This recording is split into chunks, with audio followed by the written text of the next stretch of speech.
Good morning student. बात करते हैं क्लासिफिकेशन ऑफ इंडस्ट्रीज की। इसके पहले हमने देखा था कि आपसे हमने डिस्कस किया था लोकेशन, इंडस्ट्रीज की लोकेशन के बारे में कि एक इंडस्ट्री का अगर सेटअप डालना है या एक इंडस्ट्री एस्टेब्लिश करनी है तो उसके लिए जो है कौन सा लोकेशन बेस्ट होगा। तो उसमें हमने समझाया था कि जो है लोकेशन के लिए देखा जाए तो एक तो सबसे पहली चीज अवेलेबिलिटी ऑफ रॉ मटेरियल, दूसरा ट्रांसपोर्टेशन फैसिलिटी, तीसरा स्किल्ड लेबर फैसिलिटी, चौथा अगर देखा जाए तो आपका फिर से ट्रांसपोर्टेशन मार्केट तक पहुंचाने के लिए, ये सभी आपके पास अवेलेबल होना चाहिए। मार्केट तक जब सामान पहुंच जाएगा वो पूरी इंडस्ट्री का क्या होता है, आउटपुट जो होगा वो मार्केट तक पहुंचाना, ये पूरा का पूरा क्या होता है, एक आपके आइडियल जो है इंडस्ट्री के लिए लोकेशन आप इस टाइप से आइडेंटिफाई करते हैं।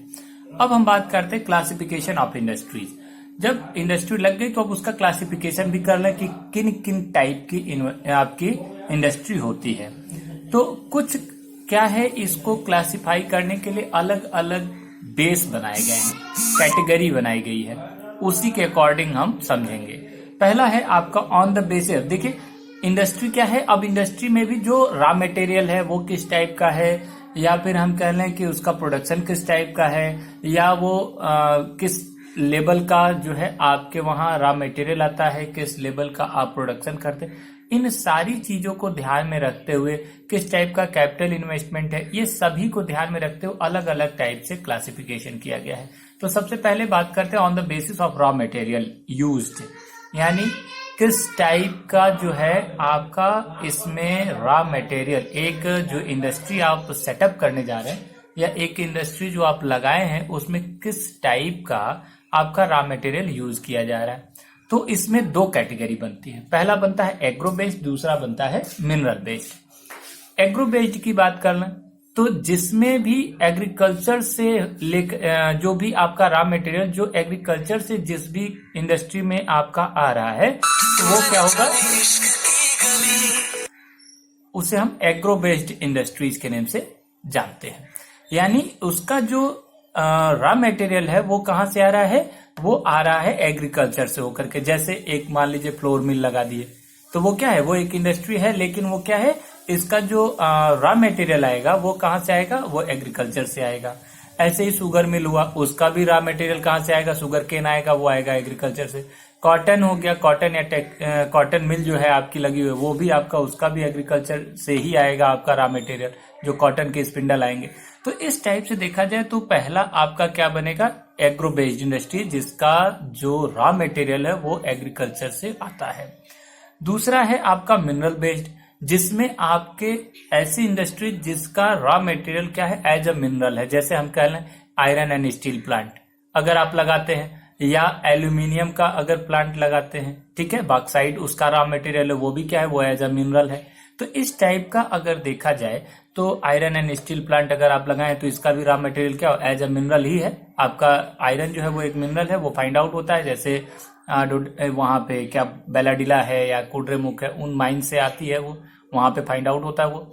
और उसके बाद वहां पे जैसे भिलाई स्टील प्लांट है, झारखंड वाले क्षेत्र में लगा हुआ है, वहां पे आप देख लीजिए, वहां पे भी क्या होगा, रॉ मटेरियल आपका वहां पे एज आयरन जो है एज अ रॉ मटेरियल पाया जाता है, और उसी को हम क्या करते हैं, प्योरीफाई करके फिर मार्केट में सप्लाई देते हैं। तो ये दो चीजें आपको ध्यान में रखनी है, किसके, on the basis of raw material के अकॉर्डिंग, कि किस टाइप का रॉ मटेरियल यूज हो रहा है उस इंडस्ट्री में। अगर एग्रीकल्चर से आया हुआ रॉ मटेरियल यूज हो रहा है तो एग्रो बेस्ड इंडस्ट्रीज कहा जाएगा।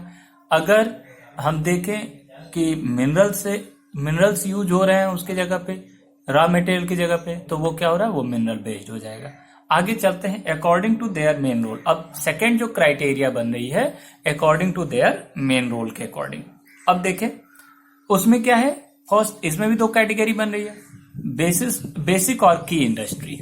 बेसिक और की इंडस्ट्री क्या है, सबसे पहली चीज कि हम एक चीज जानते हैं कि इंडस्ट्रीज का चेन बनता है। जैसे हम कह दें कि अगर टाटा मोटर्स को हम क्या करें, टाटा मोटर्स एक आपकी इंडस्ट्री है, इस टाटा मोटर्स को क्या चाहिए, आयरन एंड स्टील चाहिए, तभी तो वो व्हीकल बनाएगा।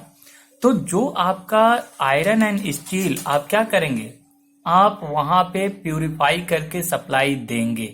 तो जो आयरन एंड स्टील प्लांट जैसे भिलाई स्टील प्लांट है टाटा का ही, जमशेदजी टाटा का ही है, लेकिन वो क्या है, टाटा का है भिलाई स्टील प्लांट, लेकिन वो क्या है, वो बेसिक और की इंडस्ट्री है। क्यों, ये क्या है, ये बेसिक जो आयरन प्यूरिफाई करके हम देंगे, तो आयरन कौन प्यूरिफाई करेगा, वो टाटा स्टील प्लांट आपका करेगा। यानी भिलाई स्टील प्लांट क्या करेगी, वो आयरन प्यूरिफाई करके एक क्या होगा, एक बेस प्रोवाइड करेगा किसको, टाटा मोटर्स को।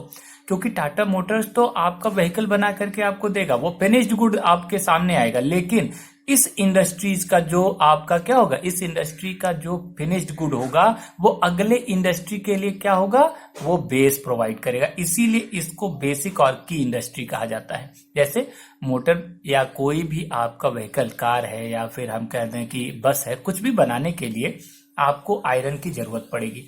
तो आयरन कौन प्रोवाइड करेगा, वो करेगा भिलाई स्टील प्लांट। यानी कि अगर हम कहते हैं कि टाटा का स्टील प्लांट जहां लगा हुआ है, वो क्या करेगा, वो आपको केवल आयरन प्यूरिफाई करके देगा, ना कि वो आपको व्हीकल बना के देगा।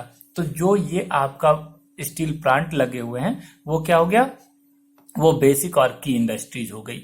दूसरा अगर देखा जाए तो वो अगर जो टाटा मोटर्स है, जहां से आपका व्हीकल बन करके आता है, जो सीधे कंज्यूमर तक पहुंचेगा, वो क्या हो जाएगा, वो आपकी कंज्यूमर इंडस्ट्रीज के नेम से जाना जाएगा। अब यही डिफरेंस समझना है कि जब जिसका फिनिश्ड गुड कंज्यूमर परचेज करने लगे, वो क्या होगा, वो कंज्यूमर इंडस्ट्री। जैसे आपको कहते हैं कि फ्लोर मिल आपने इस्टेब्लिश किया, फ्लोर मिल आपने इस्टेब्लिश किया, वहां पे क्या कर रहे हैं, वो आपने वीट परचेज किया मार्केट से, या आप कह लें कि एग्रीकल्चर हुआ वीट का, और उस वीट को आप तक किसने पहुंचाया, जो भी आपके फार्मर्स हैं उन्होंने आपको सेल कर दिया।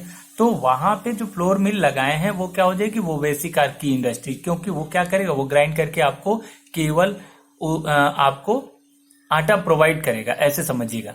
और दूसरी चीज अगर देखें तो ब्रेड इंडस्ट्रीज जो लगेगी, चाहे वो कोई भी किसी भी टाइप का ब्रेड बनाते हो, जो ब्रेड इंडस्ट्रीज लगेगी वो क्या होगी, वो आपका कंज्यूमर तक, उसका जो फिनिश्ड गुड ब्रेड होगा वो मार्केट में सेल होगा। यानी कि वो क्या हो गया, वो कंज्यूमर इंडस्ट्री। तो उसके लिए क्या होगा, फ्लोर मिल जो होगी वो क्या हो जाएगी, वो आपकी बेसिक और की इंडस्ट्रीज कही जाएगी। यही दोनों में डिफरेंस है कि टाटा स्टील प्लांट जो लगा हुआ वो क्या, वो बेसिक इंडस्ट्रीज है, जो फिनिश्ड गुड देता है किसको, अगले मैन्युफैक्चरर इंडस्ट्रीज को। ये नहीं है कि वो डायरेक्ट कंज्यूमर तक पहुंच रहा है। और जो टाटा मोटर्स है वो क्या कर, वो अपना फिनिश्ड गुड दे रहा है किसको, वो कंज्यूमर को। क्योंकि वो जो अपना, मैं कह दूं कि चाहे वो टाटा का कोई भी व्हीकल आता हो, वो क्या करेगा, वो जब बना करके फिनिश गुड के रूप में तैयार करेगा और वो कहाँ तक पहुंचेगा, हमारे तक पहुंचेगा। तो हम कंज्यूमर हैं, तो वो क्या हो जाएगा, consumer industry.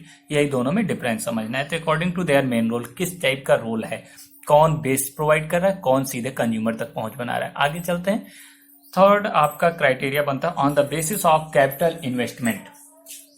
On the basis of capital investment के अकॉर्डिंग देखें तो इसमें भी दो आपके बनते हैं, एक बनता है स्मॉल स्केल इंडस्ट्रीज, दूसरा बनता है large scale industries. Small scale industries क्या कहता है, देखिए ये क्राइटेरिया चेंज होता रहता है। ये जरूरी नहीं है कि आज जो क्राइटेरिया है वही कल भी रहेगा, क्योंकि जैसे जैसे हमारे वहां क्या हो रहा है, हम ग्रोथ हमारी बढ़ती जा रही है, उसी हिसाब से हम इसके स्केल को चेंज करते हैं। इसीलिए यहाँ पे एक चीज ध्यान रखना है कि on the basis of capital investment की बात की गई है। जिस भी आपके इंडस्ट्रीज को इस्टेब्लिश करने में, आज के डेट का हम बता दे रहे हैं, प्रेजेंट टाइम का जो चल रहा है क्राइटेरिया, वो जानिए कि जिस भी इंडस्ट्रीज को डेवलप करने में 1 करोड़ रुपीज, अभी बेस क्या बनाया गया, 1 करोड़ रुपीज, 1 करोड़ रुपीज से कम का इन्वेस्टमेंट हो रहा है, वो क्या है, वो स्मॉल स्केल इंडस्ट्रीज है। और जिस इंडस्ट्रीज में क्या हो रहा है, 1 करोड़ से ज्यादा आप इन्वेस्टमेंट कर रहे हैं, वो आपका लार्ज स्केल इंडस्ट्रीज में आता है। तो अभी प्रेजेंट टाइम में क्या है, इसका जो एक क्राइटेरिया बनाया गया है वो है 1 करोड़ रुपीज। यानी 1 करोड़ रुपीज का इन्वेस्टमेंट है अगर आपके इंडस्ट्रीज में, तो वो क्या है, वो आपका स्मॉल स्केल इंडस्ट्री। अगर उससे ज्यादा है तो वो क्या हो जाएगा, लार्ज स्केल इंडस्ट्रीज के रूप में जाना जाएगा। तो इसी बेस पे कैपिटल कितना इन्वेस्ट, कितनी पूंजी आपने लगाई है, वो आपका मायने रखता है कि स्मॉल स्केल इंडस्ट्री जो 1 करोड़ रुपीज थे, लेकिन ये क्राइटेरिया आने वाले समय में भी चेंज हो जाए। ये जरूरी नहीं है कि आज हमारी जो ग्रोथ रेट है वो कल भी ऐसे ही रहेगी, नहीं, हो सकता है ग्रोथ रेट और ज्यादा हो जाए, हम और ज्यादा डेवलपमेंट कर लें, तो उसमें क्या हो जाएगा, ये क्राइटेरिया बदल दिया जाएगा। कब तक हम छोटे क्राइटेरिया को लेकर के बैठे रहेंगे? तो ये क्राइटेरिया बदल करके फिर हम क्या कर देते हैं, ऊपर बढ़ा देते हैं। अगला टॉपिक है हमारा on the basis of ownership. अगर हम ओनरशिप की बात कर लें तो इसमें 4 कैटेगरी बनेगी और इसको ध्यान से समझिएगा। ओनरशिप क्या है? पहली चीज, इसमें पहला क्राइटेरिया बनता है भाई कौन मालिक है, ये सबसे बड़ी बात होती है कि ओनर कौन है उस इंडस्ट्री का। उसी बेस पे हम क्या करेंगे, इसको कैटेगरी बनाएंगे और इसमें आपके 4 कैटेगरीज बनाए गए हैं। फर्स्ट कैटेगरी बनाई गई है पब्लिक सेक्टर। पब्लिक सेक्टर में आप जितनी भी आप पर्टिकुलर एक पर्सन के द्वारा जो भी आपके इंडस्ट्री स्टेब्लिश की गई है वो सभी क्या है, वो सभी आपके पब्लिक सेक्टर में आती है। जैसे एक एग्जांपल, सॉरी पर्टिकुलर एक नहीं बल्कि यहाँ पे ये प्राइवेट सेक्टर की बात करें, यहाँ पे क्या है, गवर्नमेंट जो भी जिस भी इंडस्ट्रीज को स्टेब्लिश किया है गवर्नमेंट ने, वो क्या हो जाएगी, वो आपके पब्लिक सेक्टर की इंडस्ट्री बोली जाएगी। यहाँ पे जैसे यहाँ पे देखा जाए भेल है, सेल है, ये दोनों आपकी इंडस्ट्रीज क्या हैं, यहाँ पे भारतीय हैवी इलेक्ट्रिक लिमिटेड है, इलेक्ट्रिकल लिमिटेड है। तो यहाँ पे क्या है, ये आपका भेल का फुल फॉर्म है। तो यहाँ पे देखें तो इंडियन है ना, आपका भारतीय हैवी इलेक्ट्रिकल लिमिटेड के नाम से जाना जाता है। तो यहाँ पे भेल है या सेल है, ठीक है ना। ये दोनों अगर देखा जाए, दोनों इंडस्ट्रीज आपकी किससे बनी, कौन लगाया हुआ है ये सेटअप? ये सेटअप लगाया गया है गवर्नमेंट के द्वारा, और इसमें हम लोग क्या है, एज ए एम्प्लॉय वर्क करते हैं बस। तो जो भी इंडस्ट्री डायरेक्ट गवर्नमेंट के द्वारा आपका क्या हो रहा हो, चलाया जा रहा हो, वो क्या हो जाएगा, वो आपका पब्लिक सेक्टर की इंडस्ट्री बोली जाएगी। दूसरा अगर देखा जाए प्राइवेट सेक्टर, प्राइवेट सेक्टर में हम ध्यान देते हैं कि अगर पर्टिकुलर एक पर्सन के द्वारा कोई भी पर्टिकुलर, जैसे हम ही अगर कोई एक इंडस्ट्री लगा दें अपना खुद का पैसा इन्वेस्ट करके, तो वो इंडस्ट्री क्या हो जाएगी, वो हमारी प्राइवेट सेक्टर की इंडस्ट्री बोली जाएगी। जैसे आपके वहां बहराइच में अगर देखा जाए सिंबोली, जो आपका क्या चल रहा है, सिंबोली जो है शुगर मिल जो चल रही है, तो वो क्या है, सिंबोली एक पर्टिकुलर पर्सन है कोई, और उन्होंने क्या किया, कुछ पैसे इन्वेस्ट करके उन्होंने एक इंडस्ट्री जो शुगर इंडस्ट्री लगाई है, वो उनका खुद का है, उसमें गवर्नमेंट का कोई रोल नहीं है। तो ये क्या हो जाएगा, ये प्राइवेट सेक्टर कहा जाएगा। ऐसे ही हम देख लें कि टिस्को है या फिर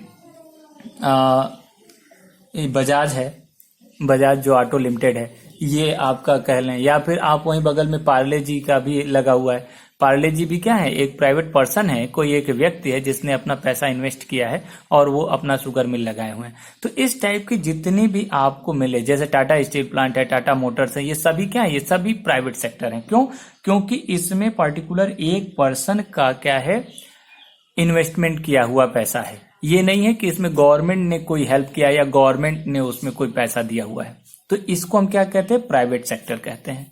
कि अगर पर्टिकुलर एक पर्सन का लगा हुआ है, और अगर क्या है, गवर्नमेंट खुद कोई स्टेप, जैसे नानपारा आपका जो शुगर मिल है वो गवर्नमेंट का है, क्योंकि गवर्नमेंट सीधे सीधे उसमें इन्वॉल्व है और गवर्नमेंट उस शुगर मिल को चलाती है। तो ऐसे समझिएगा कि नानपारा वाला जो शुगर मिल है वो गवर्नमेंटेड है, यानी पब्लिक सेक्टर की है, और जो आपके बहराइच में सिंबोली है या पार्ले जी है, ये दोनों क्या है, ये दोनों आपके प्राइवेट सेक्टर की है।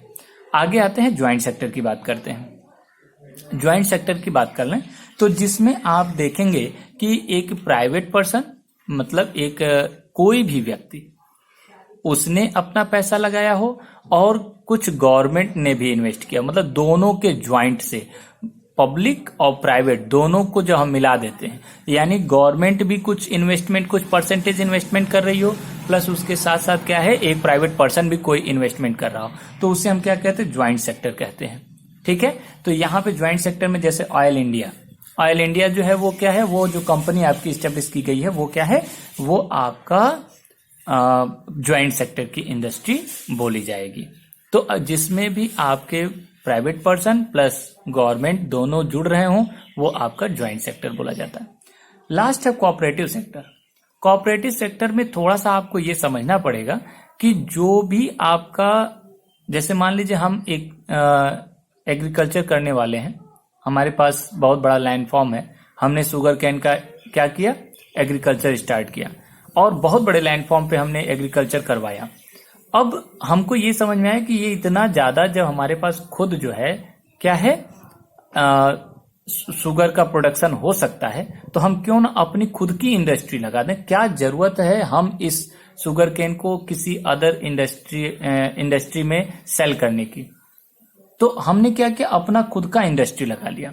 तो कोऑपरेटिव सेक्टर का मतलब ये होता है कि जो भी रॉ मटेरियल का सप्लायर है वही अपनी खुद की इंडस्ट्री भी लगा ले, जो भी चीजें आ रही हैं वो खुद अपने लगे संभालने, तो वो क्या हो जाएगा। और प्लस अगर मान लीजिए हमारे पास कम पड़ रहा है तो हम क्या करते हैं, कुछ लोगों को और मिला लेते हैं या किसी और से भी हमने सीधे सीधे परचेज करके अपना खुद का हमने खुद की जमीन, खुद के जो है रॉ मटेरियल को प्रोडक्शन करके और उसी पे हमने क्या किया, अपने द्वारा फिनिश्ड गुड तैयार करना स्टार्ट किया।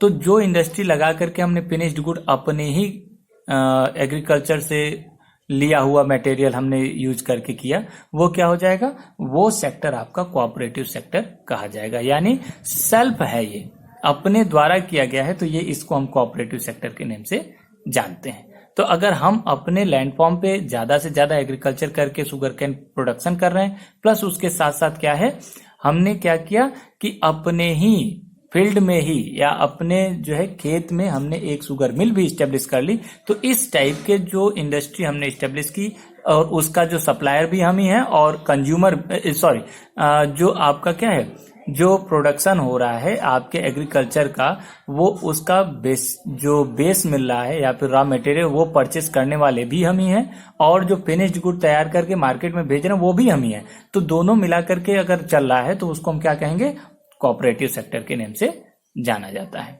आगे चलते हैं। Based on the bulk and weight of raw material and finished good, अगर देखा जाए तो वेट क्या है, मतलब उसके भार के अकॉर्डिंग भी रॉ मटेरियल कैसा यूज हो रहा है हमारे वहां और फिनिश्ड गुड कैसा निकल रहा है उस रॉ मटेरियल के यूज होने से। तो जो दोनों चीजों का कॉम्बिनेशन बन रहा है उसको ध्यान में रखते हुए दो कैटेगरी यहां भी बनाई गई है। क्या क्या, पहला हैवी इंडस्ट्री, दूसरा लाइट इंडस्ट्री। लाइट वेट भी कह सकते हैं, लाइट वेट इंडस्ट्री और हैवी वेट इंडस्ट्री। तो हैवी इंडस्ट्रीज में जिसमें रॉ मटेरियल भी हैवी यूज हो रहा हो और प्लस उसके साथ साथ जो फिनिश्ड गुड निकल रहा हो वो भी हैवी हो, जैसे आयरन एंड स्टील प्लांट। अगर हम iron and steel plant use लगाए हुए हैं तो आप सोचिए कि उसमें जो रॉ मटेरियल होगा उसमें क्या आएगा, वो बड़े बड़े जो है पार्टिकल्स आएंगे, किसके, आयरन के, ठीक है ना। तो यानी वहां पे क्या हो रहा है, हैवी रॉ मटेरियल भी यूज हो रहा है प्लस जो फिनिश्ड गुड निकल रहा है वो भी क्या निकलेगा, वो आयरन के बड़े बड़े रॉड्स या इस टाइप के जो है प्लेट्स हम निकालेंगे बना करके, तो वो भी क्या होगा, वो भी हैवी वेट होगा। तो इस टाइप का जिसमें रॉ मटेरियल और फिनिश्ड गुड दोनों क्या हो रहे हैं, हैवी मटेरियल टाइप के हों या हैवी वेट हों, वो क्या हो जाता है, वो आपका हैवी इंडस्ट्रीज के थ्रू आएगा। दूसरी लाइट वेट इंडस्ट्रीज में जैसे हम क्या कहते हैं, इलेक्ट्रॉनिक जो इंडस्ट्रीज होती है वो आप देख सकते हैं कि वो सभी क्या है, वो लाइट वेट इंडस्ट्रीज के हैं। क्यों, इसमें जो भी इलेक्ट्रॉनिक कंपोनेंट जैसे कैपेसिटर हुआ या ट्रांजिस्टर हुआ या फिर इस टाइप के जो छोटे छोटे पार्ट्स बनते हैं उसमें रॉ मटेरियल भी छोटा आपका यूज होगा, ज्यादातर सिलिकॉन यूज होता है।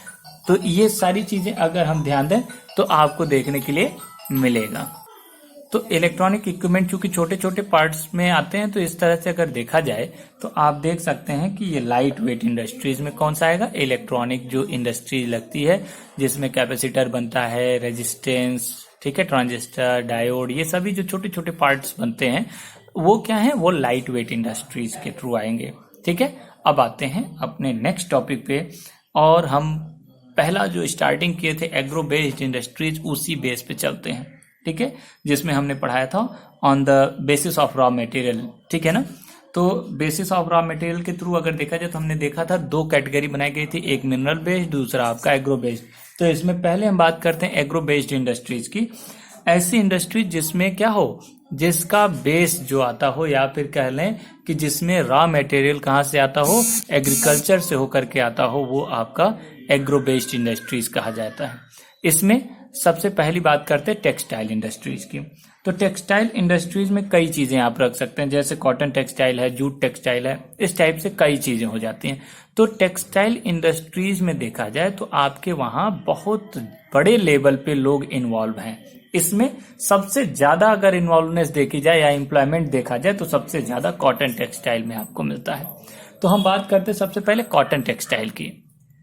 कॉटन टेक्सटाइल की अगर बात करें तो after 18th century power looms came into use. अगर देखा जाए तो 18th सेंचुरी की पहले, यानी अगर देखा जाए तो 1700 समथिंग के पहले, अगर 1799 तक हम देखें तो वो क्या है, वो आप देखेंगे कि उसके पहले का जो सिचुएशन रहा है वो आप देखें तो उस समय हमने हैंडलूम चलाना सीखा था और हैंडलूम ही चलता था। उस समय पावर लूम कोई मतलब ही नहीं था उसका।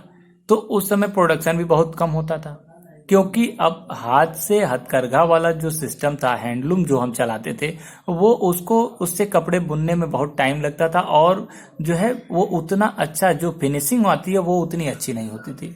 लेकिन जब से पावर लूम 18th सेंचुरी के बाद जो आपके वहां जो पावर लूम आई, तो पावर लूम जो 19th सेंचुरी में आप देखने के लिए आपको मिलता है कि 1800 समथिंग से अगर हम देखें, 1800 समथिंग से जब देखें तो वहां पे क्या है, पावर लूम का आप देखेंगे कि इन्वेंशन हो, जिसमें स्पिनिंग जेनी नाम से एक मशीन आई थी, जो कि ब्रिटेन में आपने क्लास 8 में पढ़ा होगा, उसमें पढ़ाया गया था आप लोगों को कि स्पिनिंग जेनी, वो अपने वाइफ के नेम, जेनी जो है उसके वाइफ का नेम था जिसने इन्वेंशन किया था उस मशीन का, तो उसके नेम पे उसको रखा गया था उसका नेम। तो उसके आने से जो पावर लूम चलना स्टार्ट हुआ तो उसमें क्या हो जाएगा, एक तो मैन पावर कम लगती थी, दूसरी चीज कि टाइम की बचत बहुत ज्यादा होती थी और प्रोडक्शन बहुत बड़े लेवल पे होता रहा। तो इसीलिए ब्रिटेन में देखा जाए तो इसमें क्या है, आप देखेंगे तो इंडस्ट्रियल रिवॉल्यूशन हो गया इसी वजह से, औद्योगिक क्रांति जिसको कहते हैं, केवल इसी वजह से, क्योंकि पावर लूम के आने की वजह से इतना ज्यादा उन्होंने क्या किया, टेक्सटाइल इंडस्ट्री स्टेब्लिश करके इतना ज्यादा प्रोडक्शन कर लिया कि उनका मार्केट तो फुलफिल हो ही गया। उसके बाद उन्होंने क्या किया, अलग अलग मार्केट भी खोजना शुरू किया और एट लास्ट यहाँ तक आपके इंडिया तक उन्होंने टेक्सटाइल इंडस्ट्रीज का जो है जाल फैलाया। तो अगर देखा जाए तो यहाँ पे क्या है, the first successful textile mill was established in Mumbai in 1854। अगर देखा जाए तो 1854 में आपके वहां सबसे पहली टेक्सटाइल मिल एस्टेब्लिश की गई थी और वो किया गया था मुंबई में। लेकिन ये मुंबई वाली जो मिल थी वो बहुत दिन तक सक्सेसफुल नहीं रही, क्योंकि वहां पे क्या था, वहां पे मॉइस्चराइजेशन यानी कि एटमॉस्फेरिक कंडीशन उस लेवल की नहीं थी, इसलिए इसको बाद में शिफ्ट कराया गया था कहां पे, अहमदाबाद, जिसको हम आज के डेट में इंडिया का मैनचेस्टर बोलते हैं।